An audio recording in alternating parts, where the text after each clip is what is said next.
그 주변에서 "이번 대선은 내란 심판이 목표다." 이런 말들을 많이 합니다. 지금 현재 1 위를 달리고 있는 민주당 후보도 내란 종식 얘기를 계속 하잖아요. 사실 이번 대선 그 윤석열 대통령의 불법 계엄령 선포로 인해서 탄핵이 돼서 치러지는 조기 대선이긴 합니다. 민주당은 계속 내란 세력이 아직 단죄되지 않았다, 내란은 끝나지 않았다고 이야기를 하고 있습니다. 그런데 총리님, 이번 대선 기간 선거운동 지켜보시면서 이 선거의 쟁점, 내란 심판이라는 쟁점의 기류가 좀 변화된 그런 기운을 좀 감지하고 계신지 여쭤보겠습니다. 네, 변하고 있죠. 원래 출발은 우리 앵커께서 말씀하신 대로 내란 심판을 위한 선거로 출발했다 이렇게 봐도 틀림없어요. 왜냐 그러면 느닷없는 비상계엄 그리고 그에 따른 대통령 파면 때문에 조기 대선이 치러지는 것이기 때문에 내란 심판이라는 프레임이 맞지요. 그런데 이 프레임에 변화가 생긴 것은 민주당이 자초한 면이 있어요. 무슨 얘기냐 그러면 만약 민주당이 법적으로나 도덕적으로나 시비거리가 없는 후보를 내세웠더라면 내란을 청산하고 국가 미래를 설계하자는 아름다운 선거가 깔끔하게 진행될 수도 있었을 거예요. 그런데 민주당은 그 길을 버리고 범죄 혐의 12개가 하나도 해결되지 않은 그런 사람을 후보로 내놨거든요. 그러다 보니까 민주당 스스로가 그 범죄 혐의, 이른바 사법 리스크를 호도하기 위해서 또는 없애기 위해서 마구 사법부를 공격하는 일을 계속하고 사법부 장악의 의도를 드러내게 됐단 말입니다.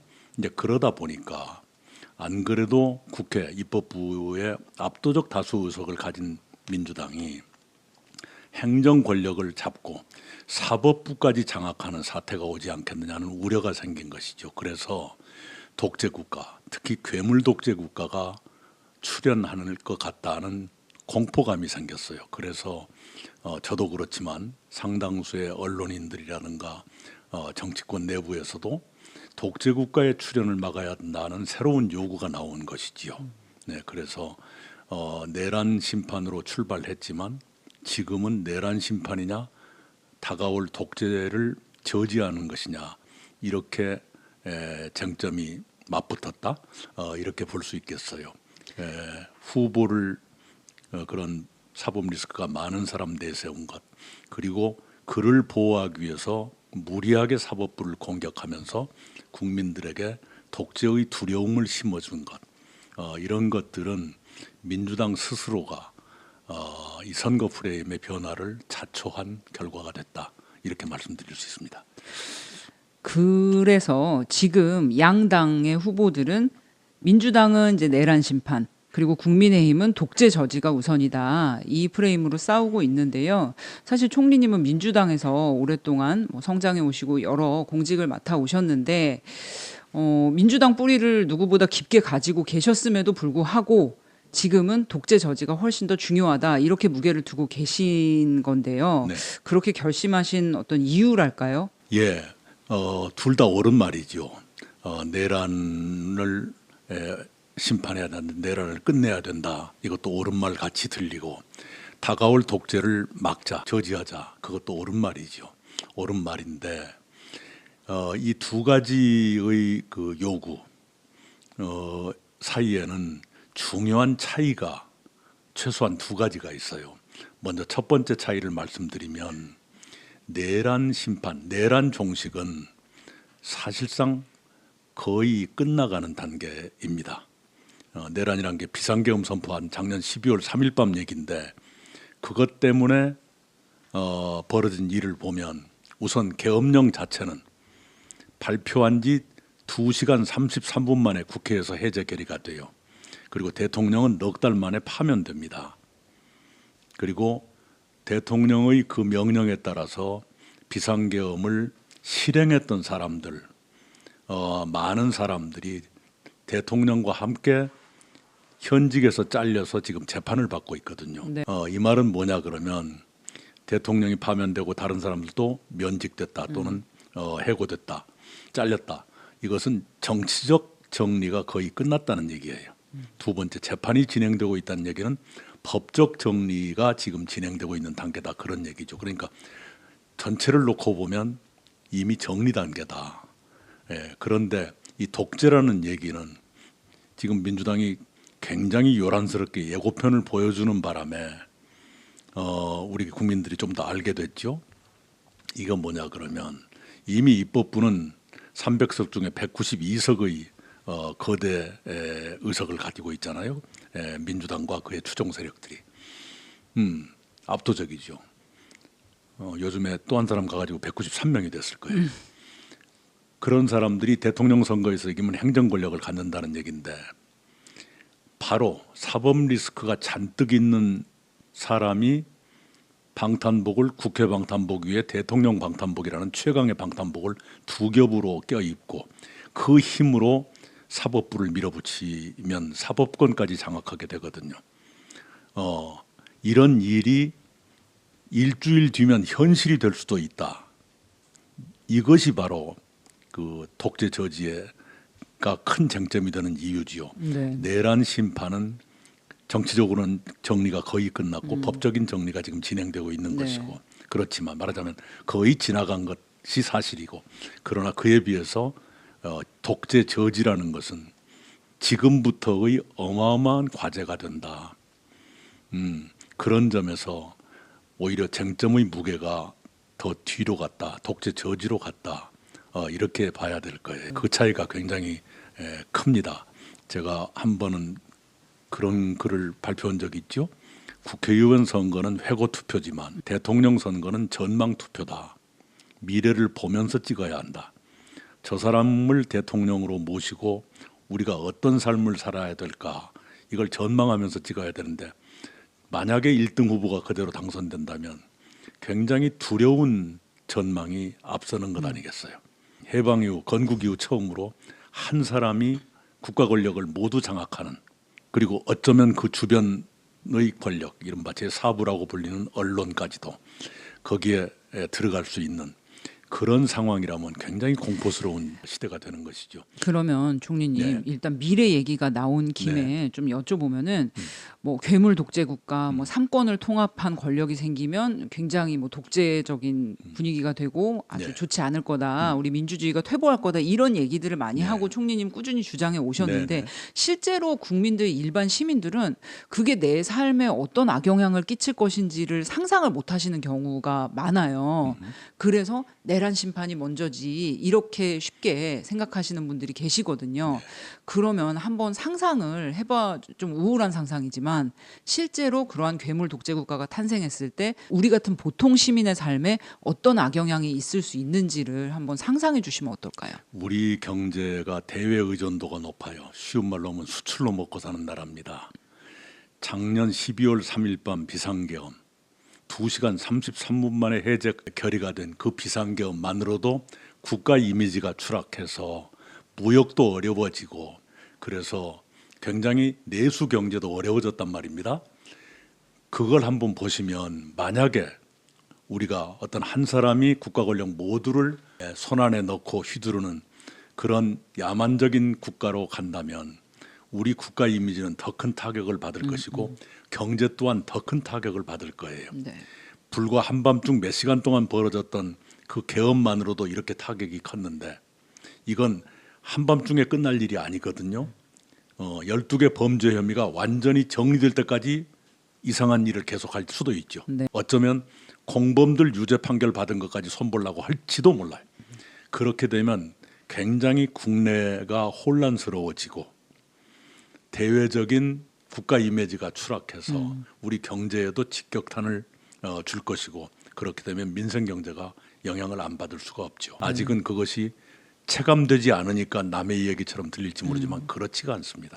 그러니까 실제로 그렇게 된 나라들이 있지 않습니까? 뭐 그렇죠. 베네수엘라라든지 베네수엘라, 네, 헝가리라든지 네, 헝가리, 폴란드, 페루, 네, 거기서 지금 많은 것을 우리 민주당 사람들이 배워서 도입하려고 그래요. 예를 들면 대법관 숫자를 2배 이상으로 늘린다라고 하면 기존 대법관을 소수파로 몰고 자기들 입맛에 맞는 사람들이 다수를 점령할 수 있거든요. 그렇게 한다. 근데 그것도 성에 차지 않으면 느닷없이 대법관 정년을 70세에서 60세로 낮춰버린다거나 실제로 그런 나라가 있었죠. 네. 그러면 갑자기 여러 사람이 옷을 벗어야 되잖아. 또 그 자리를 자기 사람들로 심는다거나 그런 일들이 이제 벌어지는 거죠. 네. 지금 우리가 거의 지금 그 단계 직전까지 와 있지요. 그렇게 되면 대법원부터 권력의 눈치를 보고 그 수중에 들어가게 되면 하급 법원은 두말할 나위도 없죠. 그렇게 되면 무법천지가 되는 거예요. 힘 있으면 다 죄를 안 받고 힘 없는 사람들만 감옥에 가고 이렇게 될 것 아닙니까? 국가 이미지가 그렇게 되면 경제가 영향을 안 받을 수가 없어요. 제가 늘 얘기하는 것처럼 BTS 노래가 빌보드 차트를 석권하는 나라가 대한민국입니다. 영화 기생충이 아카데미상을 받은 나라예요. 그때 우리 국위가 얼마나 올라갔고 해외에서 대한민국 이미지가 얼마나 좋았어요. 그 이미지가 한밤중에 비상계엄 선포하는 나라다라는 것 때문에 추락한 거 아니겠어요? 네. 그런데 그 추락 정도가 아니라 이제 대통령의 죄를 무죄로 만들기 위해서 법원까지 손안에 넣고 쥐락펴락한다. 그렇게 되면 대한민국을 완전히 다시 볼 거 아니에요. 네. 문재인 정부 말기에는 대한민국이 아시아 최고의 민주국가로 평가받았어요.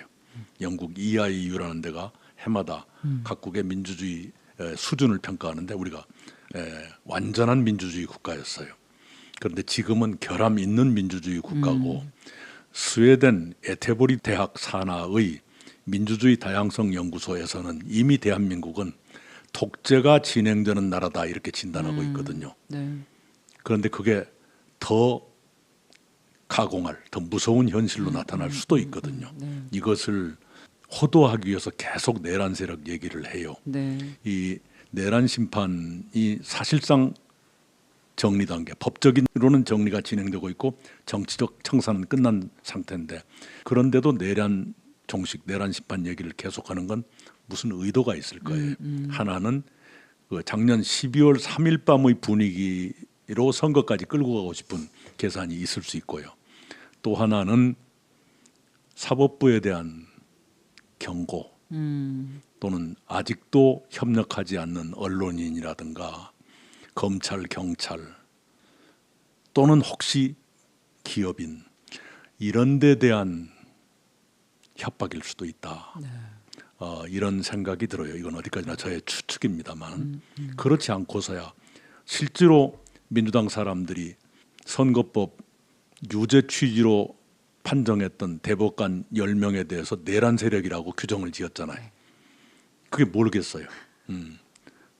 제 추측이 결코 과장이 아니라는 증거 아니에요. 네. 네. 예. 그렇습니다. 조금 아까 그 내란 심판 프레임과 독재 저지 프레임 사이에 이제 중요한 차이점이 있다라고 말씀하셨는데 한 가지 말씀을 해주셨거든요. 다른 한 가지 좀 지적하실 게 있다면 어떤 점이 있을까요? 예, 이 비상계엄 때는 견제 기능이 작동을 했어요.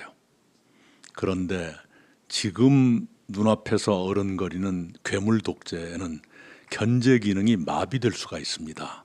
이게 굉장히 중요한 거예요. 자, 작년 12월 3일 밤 상황을 다시 한번 봅시다. 한밤중에 갑자기 윤석열 씨가 비상계엄을 발표했어요. 그런데 2시간 33분 만에 국회가 해제 결의를 했습니다. 국회의 해제 결의권이라는 견제 기능이 작동했기 때문에 그게 가능했죠. 또 윤석열 대통령의 진퇴도 마찬가지예요. 계엄을 선포하고 바로 2주 뒤인가 민주당이 탄핵 소추를 의결하죠. 그리고 계엄으로부터 넉 달 만인 4월 4일에 파면이 돼요. 그것도 탄핵 소추 또는 헌법재판이라고 하는 견제 기능이 작동했기 때문에 가능한 거예요. 지금 우리가 내란 심판이 아직 안 끝났다고 흔히 말할 수가 있지만 그러나 견제 기능이 작동했기 때문에 여기까지 온 겁니다. 그런데 이 괴물 독재가 되면 견제 기능이 마비되는 수가 있어요. 왜? 한 사람이 입법권, 행정권, 사법권까지 갖고 언론까지 거의 장악한다면 견제 기능이 다 죽어버리는 것이죠. 그러면 누가 뭐라고 그래도 딴 쪽에서 견제를 못하게 돼요. 어느 국가 권력도 견제를 못해요. 그러면 마치 고삐 불린 망아지처럼 뭐든지 할 것 아니겠어요. 그건 굉장히 위험한 것이죠. 이 견제 기능이 있냐 없냐라는 게 민주주의의 핵심적인 요소입니다. 견제 기능만 있다면 민주주의가 한때 허물어지더라도 금방 회복될 수 있어요. 그런데 견제 기능이 없으면 민주주의가 회복 불능으로 무너지고 죽어버립니다. 바로 그런데 비상계엄 때는 비상계엄은 한심한 일이고 미친 짓이었지만 그래도 견제 기능이 살아 있었기 때문에 바로 조기에 종식시킬 수 있었는데 이 괴물 독재는 견제 기능마저 한 사람 손아귀에 들어있다 보니까 그 작동이 안 될 것 아니에요. 그러면 엄청난 일들이 벌어질 수가 있죠. 네. 엄청난 일들이. 가령 12개 범죄 혐의를 완전히 지워버리고 싶다. 완전히 지운다는 뜻은 퇴임 후에도 재판을 안 받고 싶다 그 소리거든요. 그렇게 하려면 그게 쉬운 일이 아닐 거 아니에요. 12개나 되는 걸 다 지운다는 게. 어려울수록 무리한 방법을 동원할 가능성이 있잖아요. 이 범죄 혐의가 많기 때문에 어렵고 어려울수록 무리한 방법이 나온다는 것도 되지만 또 하나가 공범들이 유죄로 판결받은 것 이건 그럼 어떻게 할 것이냐. 한쪽은 무죄인데 같이 했던 사람은 유죄다. 이게 그대로 갈 수가 없잖아요. 네. 그러니까 굉장히 이미 유죄 판결을 1심, 2심에서 받은 사람을 뒤집는다. 이게 보통 일이 아닌 거예요. 그런 무리수가 쌓이면 법치주의는 누더기처럼 되는 것이고 민주주의도 바스러지는 것이죠. 대한민국이 결단나는 거예요. 그리고 그것이 내 생활과 무슨 상관이냐? 그렇지가 않아요. 수출로 먹고 사는 나라가 세계로부터 저 나라는 독재 국가라고 낙인을 받게 되면 그건 우리 무역에도 영향을 주고 내수 경제에 직방 영향을 주는 것이죠. 그러니까 결코 남의 일이 아닙니다. 그렇습니다. 그러니까 베네수엘라가 90년대 후반까지만 해도 그래도 이제 자원이 많아서 좀 잘 나가는 나라였는데 독재 정권, 차베스 독재 정권이 들어오고 나서 국가 이미지와 경제 신인도가 추락하면서 지금 어떤 나라가 됐는지를 보면 그게 그렇게 먼 이야기도 아니고 아주 어려운 일이 아니다라는 점을 좀 이해를 하셨으면. 인플레가 무슨 그냥 만 단위 %? 하룻밤 사이에 막 물가가 100배 막 튄다. 그렇죠. 이런 일이 실제로 벌어졌던 곳이지요. 네. 참 좋은 나라고 기름도 나는 나라인데 국가가 좀 많이 망가졌죠. 그렇습니다. 그런데 이거는 이제 질문지에 없는 내용인데 제가 진짜 말씀 듣다가 개인적으로 좀 궁금해서 민주주의의 이제 핵심 이제 원리는 이제 견제와 균형이고 그래서 삼권 분립이라는 이제 원리로 작동이 되는 것인데 그래서 권력 사이에 서로 이제 견제하는 기능이 살아 있어야 민주주의가 제대로 움직이는 것이잖아요. 그런데 요즘 민주당의 좀 중진 의원들, 네. 그러니까 뭐 선대위원장급 의원들이 국민의 뜻으로 이것을 다 해결할 수 있다. 삼권 분립보다 국민의 뜻이 더 중요하다. 이런 얘기들을 해요. 네. 요즘 어떤 얘기를 들었냐면 뭐 중임제, 연임제 이 개헌에 대한 논란에 대해서도 이재명 대표는 국민의 뜻이라면 뭐 생각해 보겠다. 이러고 또 사법부에 대한 견제, 압박에 대해서도 뭐 대법원장에 대해서 국회에 나와라 뭐 이런 식으로 견제를 하잖아요. 네. 거기에 대해서도 국민의 뜻이다 이렇게 얘기를 하면서 그것이 다 정당한 것처럼 얘기하는데 이것에 대해서는 우리가 어떻게 바라봐야 될까요? 속임수예요. 자, 어느 분이 그런 말을 했죠. 사법권 독립보다 국민 주권이 더 중요하다. 그렇게 말을 했죠. 그러니까 법원의 판결마저도 국민의 뜻에 순종해야 된다. 그 소리 아니겠어요. 그건 헌법을 하나만 읽고 다음 페이지를 안 읽은 거예요. 그래서 제가 속임수라고 말해요. 자, 국민 주권이 우선이라는 얘기는 헌법 1조 2항일 거예요. 모든 권력은 국민으로부터 나온다. 그 얘기죠. 대단히 선언적인 거예요. 그런데 사법부에 대해서는 헌법이 이렇게 규정합니다. 법관은 헌법과 법률에 의하여 그 양심에 따라 독립하여 심판한다. 독립하여 심판. 그렇습니다. 네. 네. 그러니까 법관이 구속돼야 하는 것은 헌법, 법률 그리고 양심이에요. 네. 헌법, 법률, 양심. 그렇죠. 헌법과 법률에 의하여 그 양심에 따라 독립하여 심판한다. 이렇게 돼 있어요. 네, 네. 독립하여는 그 바깥 헌법, 법률, 양심 이외의 영향으로부터 독립한다. 그 소리예요. 예. 그런데 지금 민주당 사람들은 국민 주권이라는 얘기를 꺼내죠. 대법원 판사가 여론조사 보고 심판을 한 얘기거든요.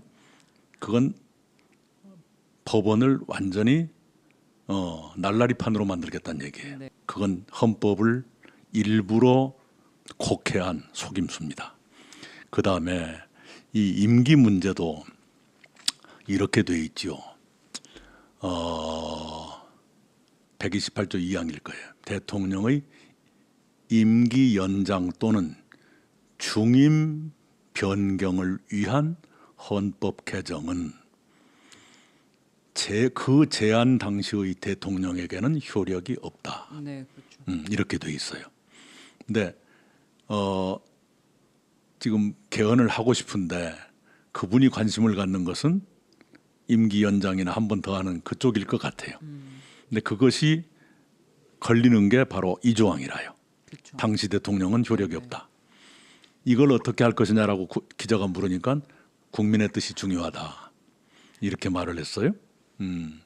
그런데 굉장히 이게 쉬운 문제가 아닐 거예요. 아까 그 조항을 넘어가는 방법은 그 조항을 드러내는 방법이 하나 있고요. 네. 또 하나는 그 조항은 살려두면서 저 뒤에 경과 규정 단 2025년의 몇 대 정부에 대해서는 헌법 개정에 따라 실시되는 첫 번째 선거에는 제128조 2항은 적용되지 않는다. 예외를 둔다. 이런 걸 넣고 싶을 거예요. 그런데 굉장히 옹색하지요. 그렇죠. 헌법 본문과 단서 조항이 모순되는 거잖아요. 그런데 이 사람들은 이미 그런 짓을 해왔어요.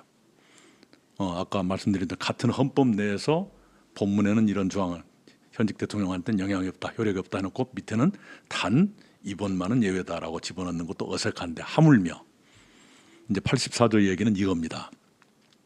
대통령은 내란 또는 외죄를 범한 경우를 제외하고는 재직 중 형사상의 소출을 받지 아니한다. 헌법은 그렇게 돼 있는데 형사소송법을 고쳐가지고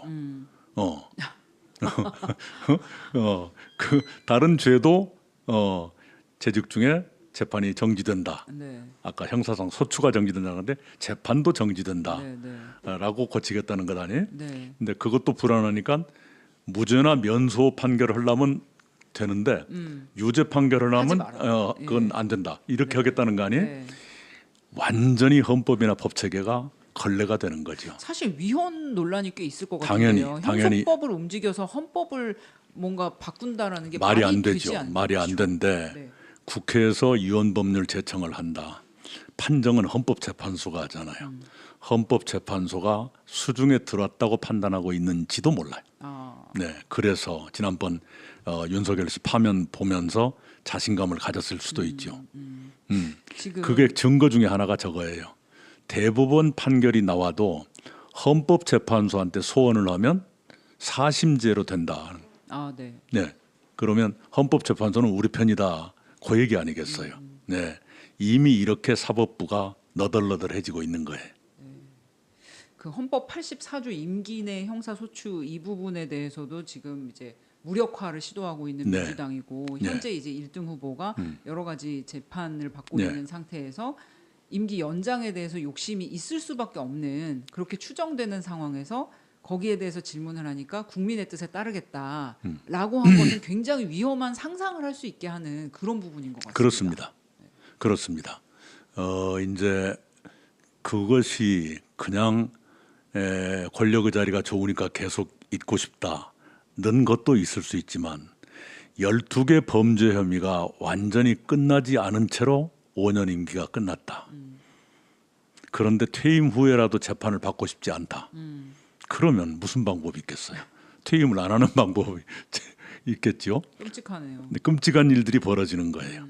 퇴임을 안 하거나 아니면 셀프 사면을 마구 하거나 아니면 법을 고쳐가지고 자기가 걸린 건 전부 법에서 빼는 방법인데 너무 많아요. 그렇죠.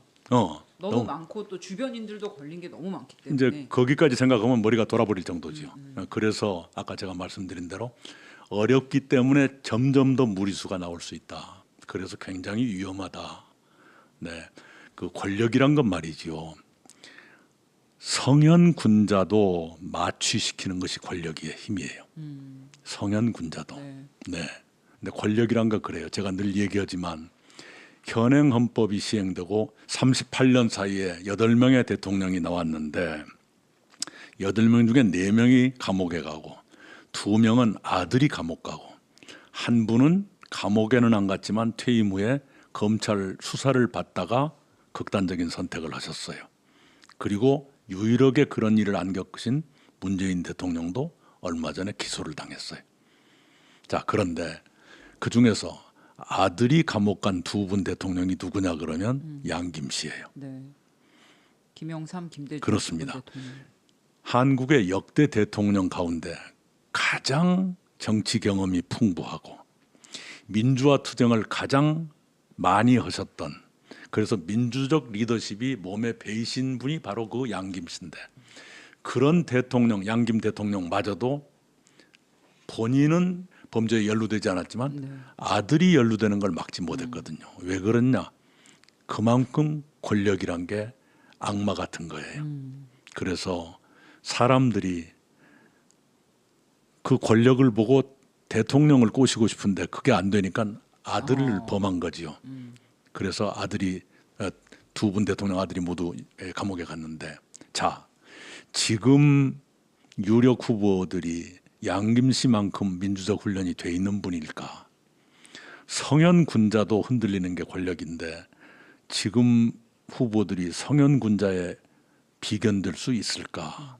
그 점에서 권력이 너무 많이 가는 것은 지나치게 위험한 것인데, 바로 그런 분들이 삼권을 다 갖겠다, 임기도 연장하겠다, 이게 나라가 굉장히 위태로워지는 거지요. 그래서 이런 불행은 막아야 될 것 아니냐. 네, 네. 괴물 독재 국가의 출현을 저지하는 것이 내란 심판도 물론 중요하지만 당장은 그것이 더 시급한 문제가 돼 있다. 괴물 독재 저지, 이것이 더 시급한 문제가 돼 있고 미래를 위해서도 훨씬 더 중요해졌다. 저는 그렇게 생각을 해요. 네. 조금 불편할 수도 있는 질문 하나 네. 드려보겠습니다. 지금까지 이런 모든 어떤 괴물 독재 국가의 출현의 위험성, 삼권 통합이 되면 네. 어떤 나라가 될 것이냐, 민주주의가 망가진다, 이런 모든 위험성을 경고하셨음에도 불구하고 네. 어떤 분들, 뭐 총리님을 예전에 알았던 분들, 요즘에 알았던 분들은 그래도 민주당을 하셨던 총리님까지 하셨던 분이 국민의힘 김문수 후보를 지지하는 것은 내가 못 보겠다. 이래서 최근에 떠나신 분들도 있고, 네. 뭐 조용히 이제 연락을 안 하시는 분들도 계시고, 네. 어떤 분들은 또 그런 얘기도 하세요. 2021년 민주당 경선에서 총리님이 뭐 과정이 복잡했지만 최종적으로 패배하셨기 때문에 그 앙금 때문에 그렇게 하신다. 개인의 감정 때문에 그렇게 하시는 것은 아니다. 이렇게 또 말씀하시는 분들도 계십니다. 네. 그분들한테는 또 어떻게 말씀하실 수 있는지. 우선은 저 자신이 감정으로 움직이지 않으려고 무지무지하게 노력하고 있다. 이 말씀을 드릴게요. 저라는 인간이 어떻게 생겨먹은 인간이냐 그러면요, 제가 정치부 기자 시절에 현역 국회의원한테 따귀를 맞은 적이 있어요. 자기한테 불리한 기사를 썼다고 때리대요. 그런데 제가 폭행을 당하고 난 뒤에 제가 한 행동은 뭐였느냐 그러면 저의 동료 기자에게 이렇게 말을 했어요. 앞으로 그 국회의원 기사는 자네가 써주게. 왜냐 그러면 내가 그 사람에 대해서는 공정할 자신이 없네. 혹시라도 내가 감정에 움직일까 봐서. 아니 보통 그러면 이제 나를 때린 글로 사람이니까. 보복하는 것이 그쵸. 보통이죠. 그런데 네. 저는 그 짓을 할까 봐서 동료한테 그 사람 기사를 넘겼어요. 지금도 마찬가지입니다. 그렇게 움직이지 않기 위해서 내가 100% 장담은 못하지만 그러지 않으려고 무지하게 노력한다. 이 말씀을 드리고, 그 다음에 우리가 흔히 야당에서 여당으로 들러붙거나 권력이 없는 쪽에서 권력에 붙기 위해서 아부나 아첨하거나 이런 것을 지탄했지, 네. 약세 후보를 돕는다고 하는 것이 그렇게 무슨 이익을 보고 하겠어요. 그렇죠. 네, 거듭 말씀드리지만 저는 민주당이 다른 후보를 내놓으면 협력하겠다는 얘기를 여러 차례 했어요. 그 이유는 바로 뭐냐 그러면 이 범죄 혐의 12개를 안고 있는 분이 후보가 되고 만약 대통령이 된다면 사법부의 왜곡, 파괴, 민주주의의 붕괴 이런 우려가 있다고 봤기 때문에 그런 거예요. 그래서 그러지 않도록 그런 리스크가 없는 사람이 나오기를 바랬고 만약 범죄 혐의가 없는 후보가 나왔더라면 이번 선거 굉장히 아름답고 경쾌하게 진행됐을 거예요. 그리고 지지율도 70% 넘었을 겁니다. 선거 싸우고 말 것도 없이 그쵸. 우리가 이 내란 청산 이미 끝내고 국가 미래 설계 바로 들어가고 그렇게 했을 거예요. 그걸 거부했던 게 민주당입니다. 그래서 그리고 그들이 지금 그 범죄 혐의 12개를 하나도 해결하지 못한 사람을 후배로 내놨기 때문에 사법부 장악이 계속되고 있는 것이고 민주주의가 위태롭게 되는 것이거든요. 그것은 막아야 되겠다는 생각이에요. 이게 싫으면 사법부 파괴를 중지하면 돼요. 그렇죠. 그러면 내가 딴 말을 못 할 거 아니에요. 네.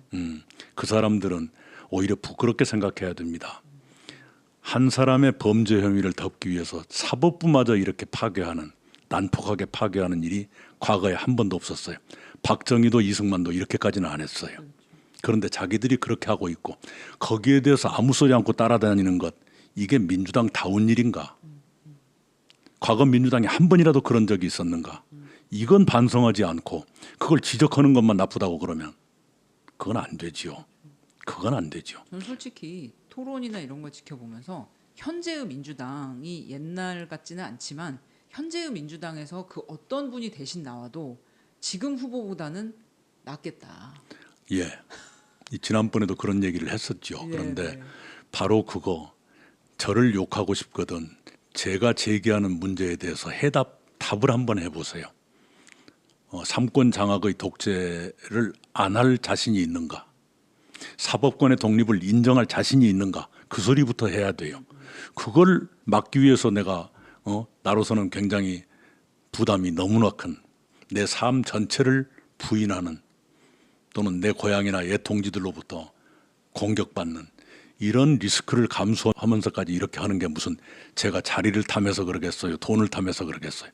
그건 저를 모르는 얘기입니다. 그렇습니다. 제가 여러분 눈에 보일 때는 알량하게 보일지 몰라도 저같이 능력 이상으로 많은 기회를 누리고 했던 사람이 국가에 대한 마지막 도리로서 대한민국이 독재 국가의 누명을 쓰는 것만큼은 막는데 내 작은 몸뚱아리라도 던지고 싶다 그런 마음으로 하고 있는 거예요. 여러분처럼 욕심 때문에 아부하고 그런 거 아니에요. 예. 네. 이런 진심이 좀 전달이 됐으면 좋겠고요. 지금 여론조사 공표 금지 기간에 이제 접어들었습니다. 선거일이 다가오고 있는데요. 일주일 동안 이제 깜깜이 기간에 들어갑니다. 그래서 마지막 조사가 이제 어제 오늘 나왔는데 마지막 조사 어떻게 보셨습니까? 우선 그동안에 지난 한 2, 3주 동안 격차가 급속히 좁혀지는 그런 추세였거든요. 그 좁혀지는 속도가 조금 둔화되기는 했어요. 마지막 공표 금지되기 직전의 여론조사를 보면 격차가 가장 좁아진 것이 0.9% 차이, 0.9%포인트죠. 가장 많이 격차가 벌어진 것이 12%포인트까지, 0.9에서 12까지 였습니다. 과거보다 불과 일주일 전보다 한 4, 5%씩 이렇게 좁아졌어요. 그래서 이런 추세라면 깜깜이 기간 일주일 사이에 일부 여론조사에서는 역전이 나올 수도 있겠다. 그 생각을 해요. 그래서 혹시라도 승산이 없을까 봐서 투표를 포기하겠다. 이런 분이 안 나왔으면 좋겠어요. 기권이란 것은 그냥 내 투표권 포기하는 것으로 끝나는 게 아니거든요. 내가 투표를 안 하면 내가 제일 싫어하는 후보가 당선되는데 도움을 주는 거예요. 네, 네. 그러면 그것이 모아지면 내가 불행한 대한민국을 내 손으로 만들게 되는 결과가 돼요. 그것만은 피해야 될 거 아니에요. 네. 나 혼자 불행하면 좋지만 우리 자식들은 그럼 더 불행해질 거 아니에요. 그러면 총리님 그럼에도 불구하고 뭐 젊은층 또는 이제 뭐 소위 중도층이라고 분류되는 분들 중에서는 아 찍을 사람이 없다 그리고 너무 이렇게 싸우기만 하고 뭐 내란이니 뭐 독재니 이런 키워드도 너무 어려워서 나 그냥 이번에 투표 안 할래 이런 분들도 계세요. 그런 분들한테 어떤 기준을 주신다면 판단할 수 있는 기준을 제시해 주신다면 뭐가 있을까요? 예. 우선은 나태주 시인이었던가요? 어느 분이 쓴 시를 보면 자주 보니 더 아름답다, 가까이 보니 더 예쁘다, 이런 시가 있었어요. 우리가 어쩌면 가까이 보지 않고 자주 보지 않기 때문에 그냥 싫다 이렇게 되는 수도 있어요. 그 중에 하나가 김문수 씨에 대한 저의 판단이 요즘 조금 변했어요. 그동안에 제가 너무 몰랐더라고요. 우선은 그분이 저하고 대학교 입학 동기예요.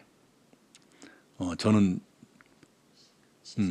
종로 5가에 있는 단과대학을 다녔고 그분은 성북구 홍릉에 있는 단과대학을 다녀서 서로 만난 적이 없는데 그러나 입학이 동기예요. 그런데 졸업은 그분이 나의 20년 후배예요. 네. 그러니까 엄청나게 고생했다는 얘기죠. 노동운동 하시고 또 맞아요. 옥고 입학하자마자 노동운동에 뛰어들어서 제적되고 감옥 가고 감옥도 한 번 간 게 아니라 여러 번 갔지요. 그러다 보니까 졸업이 20년이나 늦어졌어요. 학교를 24년, 만 24년을 학교를 다닌 네. 거예요. 네.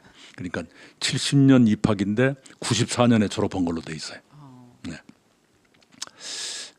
그렇게 긴 기간 동안 한 가지 분야에 그렇게 치열하게 살 수 있었을까? 우선 그게 놀라워요. 그 다음에 중년이 돼서 그분이 국회의원은 저보다 4년 선배예요. 아, 네. 그분은 김영삼 대통령의 발탁으로 국회에 진입을 했고 저는 김대중 대통령의 발탁으로 4년 뒤에 진입했어요. 그리고 국회의원 3번, 도지사 2번 했죠. 저는 국회의원 5번, 도지사 1번, 총리 1번 했지만 그랬는데 지금도 봉천동 25평 국민주택 아파트에 산다. 이게 같은 연배의 사람으로서 그 시대를 똑같이 살아온 사람으로서 고개가 숙여져요. 어떻게 그게 가능했을까? 그 정도로 공직을 하면 내버려 두어도 재산이 조금씩 불어날 거예요. 네, 이 중년 남자들 내버려 두어도 허리 불어나듯이 재산이 불어나는 수가 있거든요. 그 점에서 참 꼿꼿하고 깔끔하게 지나칠 만큼 깔끔하게 살아왔구나. 그 점에 대해서는 내가 경의를 표할 수 있겠다. 단지 이제 극우적인 그 인식이 드러난다든가 광화문 어떤 목사님하고 가깝다든가 이건 도저히 제가 납득을 못 하겠어요. 그렇죠. 그런에도 불구하고 사적으로는 치열하고 청렴하게 살았다. 공직자로서는 그 자신이 서민적이 아니라 바로 서민. 동네에서는 청소도 하고 쓰레기 잘 버리고 도지사 하면서 택시 운전을 직접 해가지고 도민들 말 듣고 그게 쉬운 일이 아닙니다. 네, 그렇게 서민 친화적 또는 현장 밀착적인 공직 자세를 보여주었다. 이건 평가할 만하죠. 그런데 보통 그런 거 하는 사람들이 큰 사업을 덜어는 경우가 있는데 GTX를 그분이 시작한 거 아니에요. 네, 맞습니다. 네, 수도권과 서울을 관통하는 광역철도 그리고 우리를 지금도 먹여 살리는 평택의 반도체 단지 이것도 그분이 조성한 거잖아요. 이건 대단한 일입니다. 네. 그런 것을 보면 장점이 꽤 많은 분이다.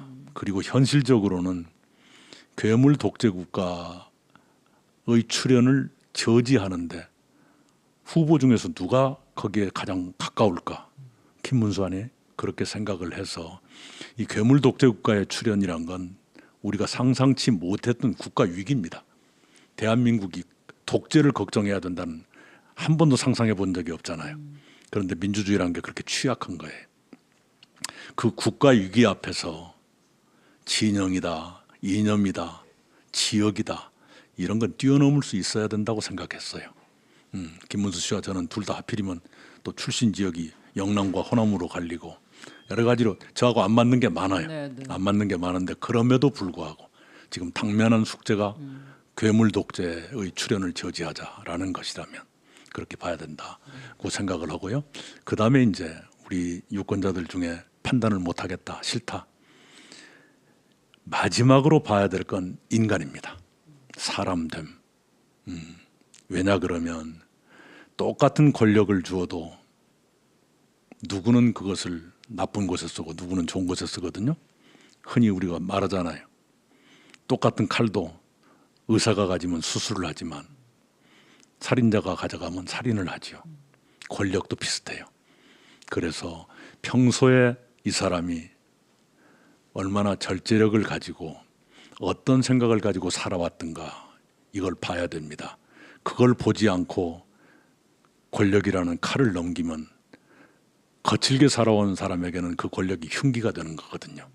네, 마지막으로는 인간을 봐주십시오. 그가 어떻게 살아왔는가를 봐주십시오. 이 말씀을 꼭 드리고 보다 보면 좋은 점이 발견될 수 있을 거예요. 조금이라도 나은 사람에게 표를 찍어야 되고 그것도 도저히 못 찾겠다. 최악을 피하기 위해서라도 투표를 해야 됩니다. 네. 끝내 판단을 못 하시겠거든 사람을 보십시오. 그가 어떤 삶을 살아왔던가, 외롭고 가난한 이웃에게 어떤 자세로 대했던가, 공직 생활을 하면서 부패하지는 않았던가, 이런 걸 몇 가지만 보시면 판단을 하는데 큰 도움이 될 거예요. 그리고 우리가 대통령 본인뿐만 아니라 그 배우자나 그 가족 때문에 많은 불쾌한 일을 우리가 겪었잖아요. 가족들도 한번 보세요. 그러면 대충 보일 거예요.